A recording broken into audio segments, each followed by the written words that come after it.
करेंगे। गया जी से बड़ी खबर मिल रही है, जहां नक्सलियों के खिलाफ सुरक्षा बलों को बड़ी सफलता मिली है। सुरक्षा बलों ने जंगल से 5 किलो की आईडी बरामद कर उसे डिफ्यूज कर दिया। जानकारी के मुताबिक आईडी लुटुआ थाना कैंप के नागोबाड़ से गुलरिया के रास्ते सिंघवा इलाके के पास जमीन के नीचे छिपाकर रखा गया था। सुरक्षा बलों और गया जी पुलिस ने सर्च अभियान के दौरान आईडी को बरामद किया है। फिलहाल इलाके में सर्च ऑपरेशन जारी है। ये तस्वीरें भी टीवी स्क्रीन पर हम आपको दिखा रहे हैं और आवाज भी आप सुन सकते हैं जब आईडी बम को डिफ्यूज किया गया। सिंघवा इलाके के पास आईडी बम मिला है और अभी भी इलाके में सर्च ऑपरेशन जारी है। न्यूज 18 संवाददाता एलन लिली अधिक जानकारी के साथ जुड़ गए हैं। एलन लिली, क्या अपडेट? देखिए, अभी तो जो आईडी बरामद होने के बाद उसे डिफ्यूज कर दिया गया है और आसपास के इलाकों में भी लगातार जो है सुरक्षा बलों के द्वारा सघन छापेमारी अभियान जो है वो लगातार चलाया जा रहा है। और अभी तक मात्र जो है ये 5 किलो का आईडी बरामद हुआ है। आपको बता दें कि ये नक्सलियों के द्वारा जो है वो जो सुरक्षा बल है उन्हें हानि पहुंचाने के लिए जो जगह जगह पर जंगलों में जो है आईडी छिपाए गए हैं। हालांकि सुरक्षा बल जो है काफी अलर्ट मोड पर रहते हैं, यही कारण जो है एक बड़ी घटना होते होते बच गई है। सुरक्षा बलों के द्वारा 5 किलो का आईडी जो जमीन के अंदर में जो वो छिपाया गया था, अगर उस जमीन से लोग अगर कोई पार हो जाता तो कहीं न कहीं वो बड़ी घटना हो सकती थी, लेकिन समय रहते सुरक्षा बलों ने इसे नाकाम कर दिया है और एक बड़ी घटना होते होते इसे टाल दी गई। फिलहाल नक्सलियों के द्वारा भी और भी कई जगह पर जो है आईडी या फिर राइफल जो है आए दिन जो है वो मिलते रहती है और सुरक्षा बलों की कामयाबी मिलती रहती है। लेकिन फिलहाल अभी जो सुरक्षा बल के जवान है वो लगातार जंगलों में जो है अभियान जो है वो ताडो अभियान की तरह चलाया जा रहा है। फिलहाल अभी तक और कामयाबी नहीं मिली है। जी ठीक है, आप इस खबर पर नजर बनाकर रखिए। शुक्रिया इस अपडेट के लिए। दिल्ली में आज बिहार के मुद्दे पर बड़ी बैठक हुई। मुख्यमंत्री सम्राट चौधरी और उनकी टीम ने कर्तव्य भवन में केंद्रीय वित्त मंत्री निर्मला सीतारामन और विदेश मंत्री एस जयशंकर के साथ अहम बैठक की, जिसमें भारत नेपाल के बीच पानी और बांध परियोजना के साथ बजट से जुड़े विषयों, पर्यटन के विकास और बिहार के हित से जुड़े कई बड़े मुद्दे पर विस्तार से चर्चा हुई। बैठक सुबह 11 बजे से शुरू हुई। बैठक की शुरुआत में करीब 1 घंटे तक विदेश मंत्री एस जयशंकर रहे। उसके बाद वे बाहर निकल गए, जिसके बाद निर्मला सीतारामन के साथ काफी देर तक विस्तार से सभी मुद्दों पर चर्चा की गई। इस बैठक में डिप्टी सीएम विजय चौधरी के साथ ही जेडीयू के राष्ट्रीय कार्यकारी अध्यक्ष संजय झा और बिहार के कई प्रमुख अधिकारी भी शामिल रहे।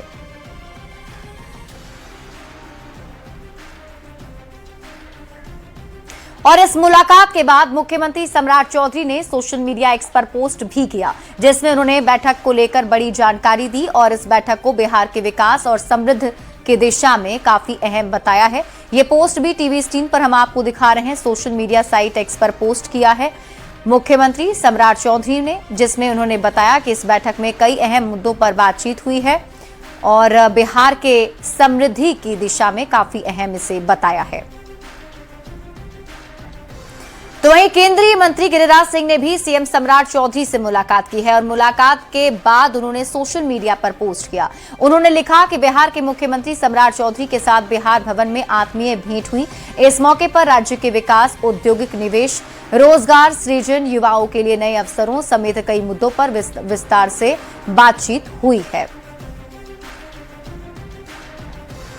वंदे मातरम को लेकर बीजेपी के सभी प्रवक्ताओं और मीडिया पैनलिस्ट की एक महत्वपूर्ण बैठक हुई। बैठक में कांग्रेस के विरोध के बाद इस मुद्दे को जनता के बीच किस तरह उठाना है, इसे लेकर चर्चा की गई। पूर्व संगठन महामंत्री हरेंद्र प्रताप ने प्रवक्ताओं और पैनलिस्ट को बताया कि बहस के दौरान किन तथ्यों के साथ जवाब देना है। उन्होंने कहा कि वंदे मातरम देश के क्रांतिकारियों का प्रेरणा स्रोत रहा है और कांग्रेस के लोग भी पहले पूरा वंदे मातरम गाया करते थे। बैठक हम प्रवक्ताओं की अमूमन डेली होती है, उसी के नियमित हम प्रवक्ताओं लोगों के साथ बैठे हैं। और देखिए, जहाँ तक वंदे मातरम का सवाल है, जिस प्रकार से कांग्रेस की CWC ने ये निर्णय लिया कि वंदे मातरम के 2 लाइन से आगे वो नहीं गाएंगे, ये बड़ा दुर्भाग्यपूर्ण है। कांग्रेस पार्टी ने तुष्टीकरण की नीति के तहत वंदे मातरम का अपमान किया है और ना गाने का जो निर्णय लिया है वो दुर्भाग्यपूर्ण है। हम उसकी कड़ी से कड़ी निंदा करते हैं। बैठकें रेगुलर होते रहती हैं, उसी दिशा में ये बैठक थी। वंदे मातरम को लेकर के अलग से बैठक नहीं थी। लेकिन मैं ये सवाल पूछना चाहता हूँ कांग्रेसियों से कि उनके ही मंच पर, उनके अधिवेशन में वंदे मातरम का 6 छंद गाया जाता था। बाद में जिन्ना के दबाव में उन्होंने इस पर प्रतिबंध लगाया। अब तो जिन्ना चले गए इस देश से, पाकिस्तान अलग हो गया, तो अब जिन्ना का भूत राहुल गांधी में क्यों आया है? ये कांग्रेस पार्टी राष्ट्रगीत का विरोध कर रही है, वंदे मातरम का। इसका मतलब वो देश का विरोध कर रही है। ये कांग्रेस पार्टी का जो आदरणीय प्रधानमंत्री जी ने क्या कहा है, नक्सली दिमाग यही है। जिसे देश से प्रेम नहीं, उसे देश में रहने का अधिकार नहीं। राष्ट्रगीत का अपमान नहीं सहेगा हिंदुस्तान। जिस नदी से कभी खेतों को पानी और जिंदगी को सहारा मिलता था, आज वही गंडक मंगलपुर के लोगों के लिए डर बन गई है। किसी को घर बह जाने का डर है तो किसी की रोजी रोटी का रास्ता नदी निगल चुकी है। करीब 2 करोड़ का ठोकर भी कटाव रोकने के लिए संघर्ष कर रहा है। रात में लोग जागकर घर बचाते हैं और दिन में नाव के सहारे जिंदगी चलाते हैं। ये रिपोर्ट देखिए। मंगलपुर पर मंडरा रहा गंडक का खतरा, कटाव के आगे बचाव का दावा बेअसर। गंडक में समाया पुल का अप्रोच पथ, नाव बनी ग्रामीणों की मजबूरी। घर बचाएं या रोजी रोटी कमाएं।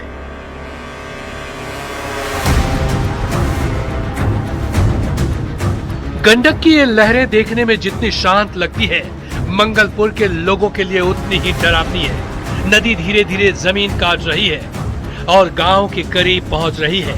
गांव को बचाने के लिए करीब 2 करोड़ रुपए से बनाया गया ठोकर भी अब पानी की मार झेल रहा है। हमने के ये बात देखी ना, बना गई, एकरा से हमने के कोनो संतुष्टि नहीं है। सरकार बना देखावटी, ठेकेदार लोग पैसा लूट लो, चल गई, टूट गई। हमने के रात भर सुतल सिहनी बा। जौन भी काम होता सब देखावटी काम बा। नदी तूर के नदी के आ गई बिया, केहू के चैन नहीं है। नदी किनारे जितना लोग बैठल बा, ठेकेदार लोग अपन पैसा कमाए के चक्कर में। दिन ढलते ही गांव वालों की चिंता बढ़ जाती है। माँ अपने बच्चों को पास सुलाती है, लेकिन खुद आंखों में नींद नहीं होती। महिलाएं रात भर जागकर नदी की तरफ देखती रहती है। डर सिर्फ घर का नहीं, उस जमीन का है जहाँ उनकी पूरी जिंदगी बसी है। लड़का फैका लेके कहाँ जाई, कहाँ रहल जाई हमनी के। सरकार काम तो करता है। हाँ, तो सरकार कहाँ काम करता, करी तो यह दशा हुई। सरकार करी तो यह दशा हुई। एको दर में होता ठीक न, काम होता, जाली काम होता। रात भर सुतत नहीं खी, लड़का लेके बैठ के बिहान करतन जा। ठेकेदार लोग से बोलत नहीं जा कि बान्हा पकिया बनवाई जा, काहे बनवातन जा, जे कट के गिरत। ई बताई दे तनी कितना नजदीकी नदी बा, घर देखतनी न। ई बताई एकरा घरवा में जात में। और जिनके लिए नदी घर नहीं रोजी रोटी की रात, उनके लिए भी रास्ता अब गुमनाम हो चुका है। गंडक पुल का अप्रोच पथ बहा ले गई। पुल खड़ा है लेकिन पहुंचने का रास्ता नहीं।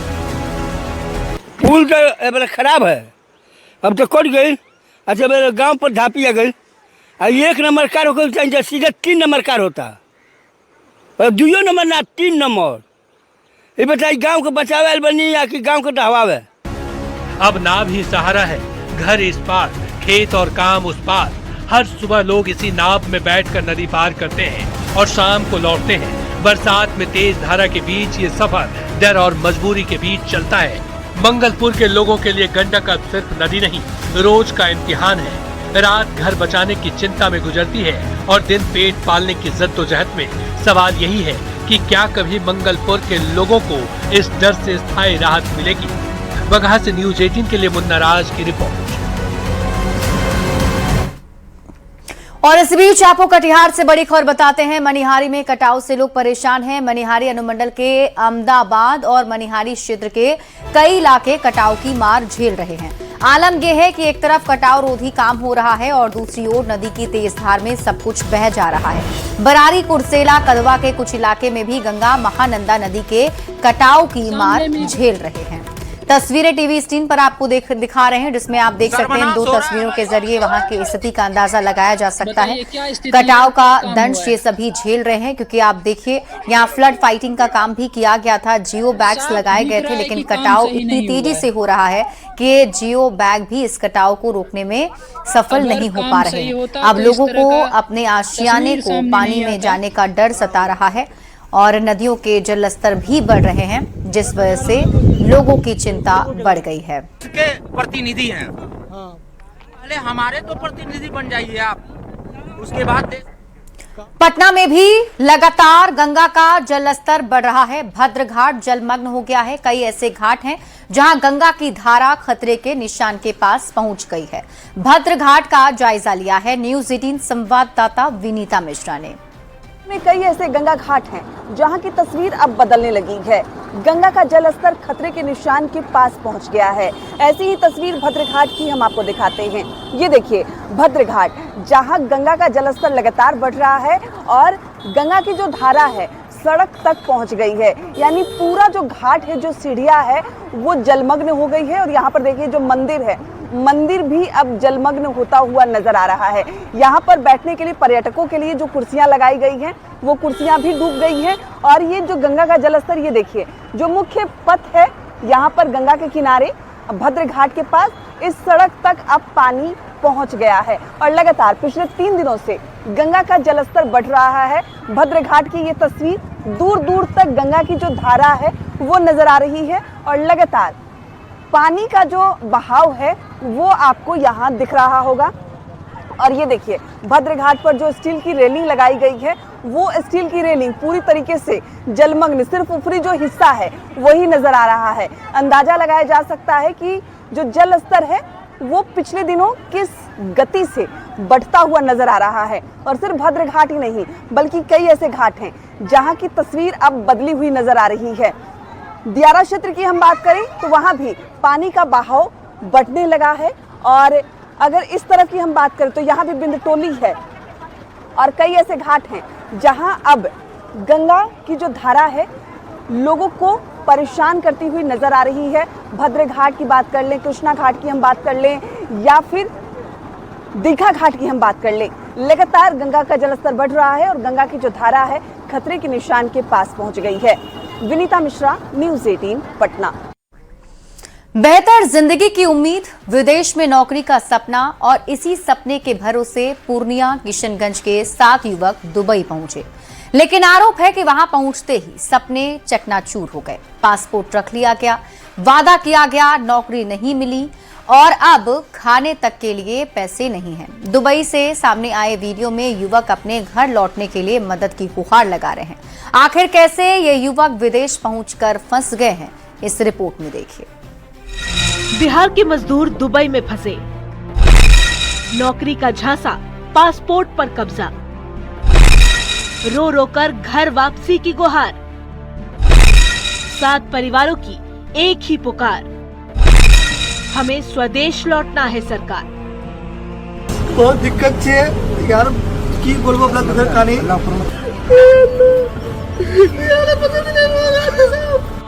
बेहतर कमाई और अच्छे भविष्य का सपना लेकर पूर्णिया और किशनगंज के 7 युवक दुबई पहुंचे थे। आरोप है कि रौटा निवासी एजेंट ने नौकरी का भरोसा देकर इनसे करीब 1.5 लाख रुपए लिए। दावा किया गया था कि दुबई में अच्छी कंपनी में काम मिलेगा और मोटी सैलरी होगी।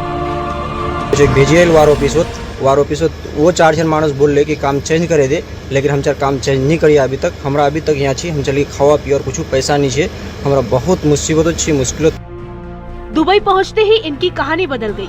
युवकों का आरोप है कि उन्हें दूसरी जगह मजदूरी का काम दे दिया गया और पासपोर्ट भी अपने कब्जे में ले लिया गया।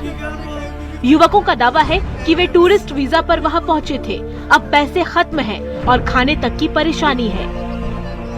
ऐसा मत करो, ये सब हमारा जिंदगी का सवाल है, ठीक है। अभी हम लोग किधर का नहीं है भाई, ना घर का है ना घाट का, कहीं का नहीं, बीच में हम लोग बीच के है अभी, ठीक है। एजेंसी पासपोर्ट भी नहीं दे रहा, पासपोर्ट दिला तो चलो कुछ ना कुछ हो जाता हल। भाई थोड़ा ये सब जो है ना, ये सब अफवाह वीडियो मत फैलाओ। दुबई में फंसे युवकों ने वीडियो बनाकर अपनी हालत बताई है। इधर भारत में बैठे परिवारों की चिंता बढ़ गई है। नाजिश के परिवार का कहना है कि बेटे को विदेश भेजने के लिए कर्ज लिया और जेवर तक बेच दिए। अब परिवार सिर्फ बेटे की सुरक्षित वापसी चाहता है। दुबई में बहुत परेशानी है, समझे। नाहिद हाजी के जरिए से भेजे थे तो वो तो निकला फरोट। अभी जो हम सबसे फरियाद करते थे हमारा बच्चा हमारा वतन लाके पहुंचा दे, यही फरियाद। इससे आगे क्या हो रहा है बच्चों के साथ वहाँ पे? बच्चों के तो काम धंधा कुछ है नहीं, न खाने का पैसा है, कुछ है नहीं। बच्चा रोता है, जब बात करता है तो वहाँ तो पैसा भेजने का कोई जरिया ही नहीं है, तो पैसा दूँ। दिक्कत तो बड़ा छील क्या कर लेला दिक्कत? ये नाहिद हाजी ये बुदना के मोर बेटा फिर पकड़े ने चले गए जबरा ने चल बोले तुमसा कामत ने को कामत नहीं गेल वहाँ के मारे डंगे को साथ धमके साल के सेन करे मांगे बेला डब्बा छोड़िए। मामला सामने आने के बाद जनप्रतिनिधि भी पीड़ित परिवारों के घर पहुंचे। पूर्व विधायक मास्टर मुजाहिद ने युवकों की सुरक्षित वापसी के लिए सरकार और प्रशासन से पहल करने की बात कही। वहीं पूरे मामले की जांच की मांग भी उठी है। सोशल मीडिया में अभी एक वीडियो पिछले 2 दिनों से काफी तेजी से वायरल हो रहा है, जिसमें देखा गया है कि कुछ लोग जो अमोर विधानसभा से ताल्लुक रखते हैं, ये लोग दुबई गए थे, जो हाजी नाहिद गनी उनके द्वारा, और लोगों का वहाँ पासपोर्ट छीन लिया गया है। खाने के पैसे भी नहीं हैं, न पासपोर्ट वापस कर रहा है, न इन लोगों को कोई काम दिया जा रहा है। बहुत सारे लोगों ने मुझे ये भेजा है। जो भी ये एजेंट इस तरह का धोखाधड़ी किया है, निश्चित रूप से चाहे वो कितने बड़ा भी व्यक्ति हो, नौकरी के जिस सपने ने इन युवकों को हजारों किलोमीटर दूर पहुंचाया, वही सपना अब मुसीबत बन गया है। अब देखना होगा कि प्रशासन कब कार्रवाई करता है और दुबई में फंसे इन 7 युवकों की वतन वापसी कब होती है। पूर्णिया से न्यूज़ 18 के लिए कुमार प्रवीण की रिपोर्ट।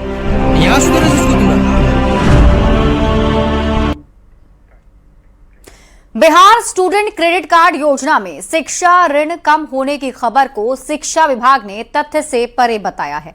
छात्रों को अब 2 लाख रुपए तक का लोन शिक्षा वित्त निगम से मिलेगा। 2 लाख से 4 लाख रुपए तक की वित्तीय सहायता बैंकों के माध्यम से मिलेगी। पीएम विद्या लक्ष्मी योजना से 10 लाख रुपए तक शिक्षा ऋण का विकल्प है। वहीं पिछले वित्तीय वर्ष की तुलना में योजना का बजट बढ़ गया है। 2025-26 में 886 करोड़ रुपए के व्यय की स्वीकृति दी गई, जबकि 2026-27 में 950 करोड़ रुपए की व्यय की स्वीकृति है। एक साल में 64 करोड़ रुपए अधिक व्यय की मंजूरी दी गई। शिक्षा विभाग का कहना है कि शिक्षा ऋण की सुविधा घटी नहीं है, बल्कि बढ़ी है। उच्च शिक्षा के लिए विद्यार्थियों को पहले से अधिक वित्तीय विकल्प मिल रहे हैं। स्टूडेंट क्रेडिट कार्ड को पीएम विद्या लक्ष्मी पोर्टल और बैंकों से जोड़ा गया है। सरकार का लक्ष्य अधिक से अधिक विद्यार्थियों को संस्थागत वित्तीय सहायता देना है। शिक्षा के लिए वित्तीय सहायता का दायरा बढ़ा है। और अब खबर भागलपुर से, जहां सनहौला के अमडंडा मध्य विद्यालय के पीटी शिक्षक निशांत कुमार स्कूल की ड्यूटी पूरी करने के बाद छोटी दुकान लगाते हैं। दुकानों में वो झालमुड़ी और स्टेशनरी का सामान बेचते हैं। निशांत की शारीरिक शिक्षक और स्वास्थ्य अनुदेशक के पद पर साल 2022 में बहाली हुई थी। उस समय उन्हें महज 8,000 रुपए प्रति माह मानदेय मिलता था। करीब 3 वर्षों तक लगातार संघर्ष, मानदेय वृद्धि की मांगों और प्रदर्शनों के बाद सरकार ने वेतन बढ़ाकर 16,000 तो कर दिया, लेकिन आज के दौर में इतने पैसे से पूरे परिवार का राशन पानी और दैनिक खर्चा चलाना संभव नहीं हो पा रहा है।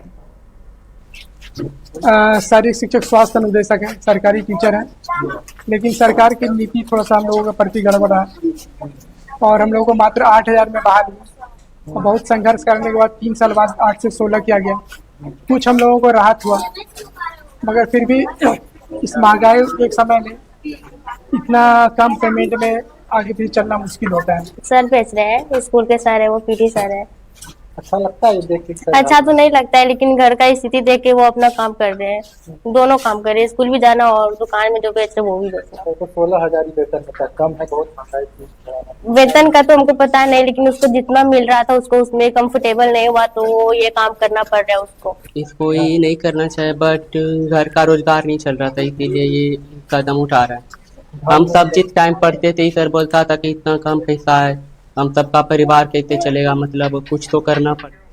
और अगली खबर सिवान से है, जहां एक निजी स्कूल के क्लासरूम में एक छात्र की बेरहमी से पिटाई की गई, जिसका वीडियो सोशल मीडिया पर तेजी से वायरल हो रहा है। वीडियो में देखा जा सकता है कि कुछ छात्र एक छात्र को क्लासरूम में पीट रहे हैं। वीडियो सामने आने के बाद स्कूल प्रबंधन की कार्यशैली पर गंभीर सवाल खड़े हो रहे हैं। वीडियो लकड़ी नवीगंज थाना क्षेत्र के मदारपुर किशनपुरा स्थित एक निजी स्कूल का बताया जा रहा है।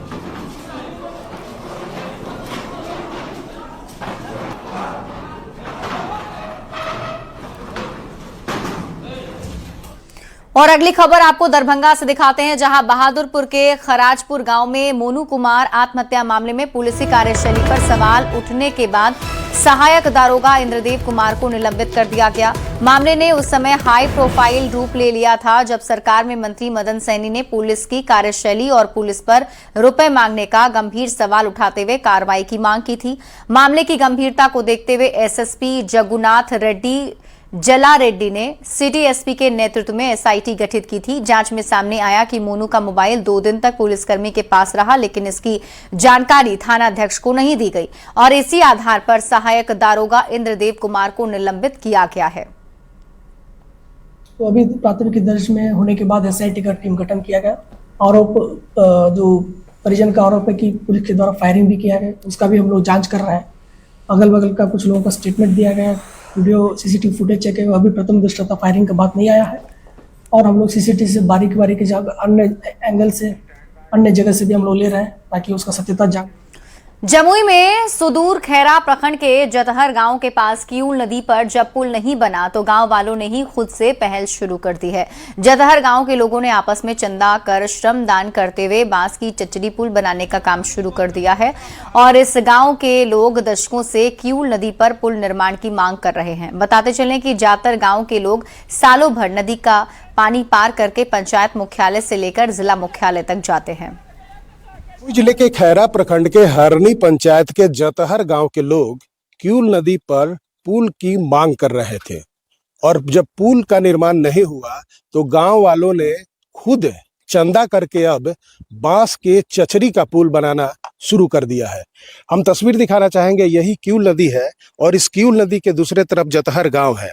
आबादी बताया जा रहा है कि लगभग 3000 की आबादी है और ये पुल की तस्वीर दिखाना चाहूंगा कि देख सकते हैं कि यहाँ पर लोग गांव वाले खुद लगे हुए हैं और अपने संसाधनों से ही यहाँ पर बांस का जुगाड़ किया और बांस लाकर बांस का चचरी का पुल बना रहे हैं। ये बांस का पुल बना रहे हैं, आने जाने में बहुत परेशानी होता है, विशेषकर जो ऐसे बच्चे लोग पढ़ने के लिए जाते हैं, सोखो मिशन जाते हैं और जो ऐसे गर्भवती महिला हो गई, मरीज हो गया, बहुत से जो ऐसे खाटी पर जो ऐसे उसको पार करते हैं ना तो कंधे पर पार करते हैं और सार सामान के लिए गढ़ी जाते हैं और मुख्य मार्ग जो है हम लोग नदी होकर के ही गुजरना पड़ता है। हम लोग पूरा पहल किए हैं, यहाँ से मंत्री से विधायक तक ले, विधायक जी भी बात किए कि बोला इसका डीपीआर तैयार हो गया है, लेकिन बस तैयार ही रखा हुआ है और बात करने के बाद वही डीपीआर तैयार है, सरकार का फंड आएगा, बनेगा। बांस का पुल कितना दिन चलेगा? देखिए ग्रामीण लोग मेहनत कर रहे हैं, जब तक चले गए तो चलने 1 से 2 साल चल सकता है, बाकी इनको रिपेयर करेंगे। कम से कम बच्चे लोग जो स्कूल जाते हैं वो आवागमन के लिए जो अभी फिलहाल जो स्थिति देख रहे हैं कुछ तो अच्छा हो जाएगा। तस्वीर दिखाना चाहूंगा कि किस तरह से देख सकते हैं कि लोग जो गांव वाले हैं श्रमदान करके और चंदा इकट्ठा करके इस पुल का जो बांस का पुल है उसका निर्माण करवा रहे हैं। वर्षों से मांग रही है कि यहाँ पर एक पक्का पुल बनाया जाए, लेकिन नहीं बना और आने जाने में असुविधा होती है, खास करके बरसात के दिनों में जब नदी में पानी आ जाता है। वैसे में गांव वालों ने एक पहल किया है, अब ये लोग मांग कर रहे हैं कि यहाँ पर पक्का पुल बन जाए ताकि इनकी समस्या पूरी तरह से खत्म हो जाए। केसी कुंदर, न्यूज़ 18 जमुई। गाजीपुर सदर अस्पताल में महिला सुरक्षा गार्ड के साथ कथित मारपीट का मामला सामने आया है। महिला गार्ड का आरोप है कि 4 महीने से वेतन नहीं मिलने की शिकायत लेकर वो डीपीएम के पास पहुंची थी, जहां चैम्बर में मौजूद राकेश कुमार ने उनके साथ गाली गलौज और मारपीट की। घटना के बाद अस्पताल के अन्य सुरक्षा गार्डों में भी नाराजगी है और वे निष्पक्ष जांच और कार्रवाई की मांग कर रहे हैं। हालांकि मामले में डीपीएम और राकेश कुमार का पक्ष अभी सामने नहीं आया है। जांच के बाद ही घटना की पूरी सच्चाई स्पष्ट हो पाएगी। आज हो जाएगा, सोमवार से आज शुक्रवार हो गया, फिर हम लोग खड़ा हुए हैं। एक इंचार्ज राकेश सिंह है, वो आके रंगबाजी कर रहा है, काले पकड़ के खींच रहा है। राकेश सिंह यहाँ कोई पद पे है? कोई पद पे नहीं है, सुनने में है नया कंपनी है, उसके नया टेंडर है, उसके इंचार्ज में है, वो आके काले पकड़ के खींच।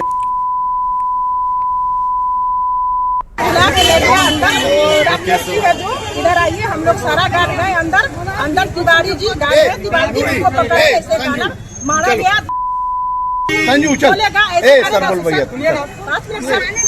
उसके बाद हुआ लेडीज गार्ड को सबको खड़ा कर दिया, इधर आ लेडीज नई वाली सबको खड़ा कराया, हम लोग साइड में खड़े हुए थे, लेडीज को कराया। अभी वाला जाओ यहाँ से थप्पड़ मारेंगे, भागो यहाँ से, भगा दिया, लेडीज तीनों चल गई। मोतिहारी से बड़ी खबर मिल रही है, जहां जुड़वा बच्चे को जन्म देने के बाद महिला की मौत हो गई और मोहल्ले में सत्य नर्सिंग होम में महिला की डिलीवरी हुई थी। घटना के बाद परिजनों ने डॉक्टर पर लापरवाही का आरोप लगाते हुए क्लिनिक में जमकर हंगामा किया है। हंगामा होता देख नगर थाने की पुलिस अस्पताल पहुंची और आगे की कार्रवाई में जुट गई है। और